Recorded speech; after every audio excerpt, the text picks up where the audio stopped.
আসসালামু আলাইকুম ভিউয়ার্স, আশা করি সবাই ভালো আছেন। ইনশাল্লাহ আমিও ভালো আছি আপনাদের দোয়ায়। নিয়মিত বরাবরের মতো আবার উপস্থিত হলাম আর একটি ভিডিও নিয়ে। বিবাহিত মহিলা বশীকরণ, এটি জ্বালানি তাবিজ, এটি একটি কুফুরি তাবিজ। যে কোনো বিবাহিত মহিলার ওপর প্রয়োগ করলে সেই বিবাহিত মহিলা আপনার সাথে মিলন করার জন্য ব্যাকুল হয়ে যাবে। পরীক্ষিত একটি কুফুরি তাবিজ, যাদের ইচ্ছা হয় প্রয়োগ করবেন। এটি জ্বালানি তাবিজ, খুব সহজেই কাজটি করতে পারবেন।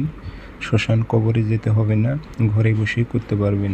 তো কাজটি কীভাবে করবেন, নিয়মকানুন সব কিছু বলে দেব। ভিডিওটি সম্পূর্ণ দেখবেন, চ্যানেলটি সাবস্ক্রাইব করে রাখবেন। ব্যক্তিগতভাবে যদি আপনারা আমার থেকে কাজ করে নিতে চান অথবা কাজ শিখতে চান, যোগাযোগ করবেন 0133152703 ইমো আছে, হোয়াটসঅ্যাপ আছে। যারা কাজ শিখবেন অথবা কাজ করে নেবেন যোগাযোগ করতে পারেন। তাবিজ শনিবার মঙ্গলবার সকালবেলা সূর্য ওঠার 5-10 মিনিট পর 9টা তাবিজ লিখবেন ভোজ পাতায় লাল কালি দিয়ে।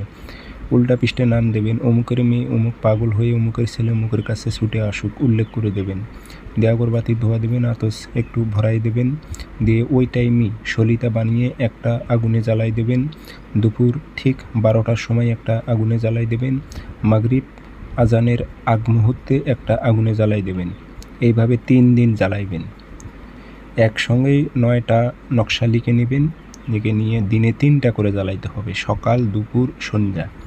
3 দিন একটানা জ্বালাইবেন। 9টা তাবিজ শেষ হবে। 3 দিনের মধ্যে সে বিবাহিত মহিলা পাগল পারা হয়ে উঠবে আপনার সাথে মিলিত হওয়ার জন্য। তার স্বামী থাকুক সন্তান থাকুক সব কিছু সে ভুলে যাবে। এগুলো কুফুরি তাবিজ, তার ইচ্ছা হয় প্রয়োগ করবেন। ভালো থাকবেন, ধন্যবাদ।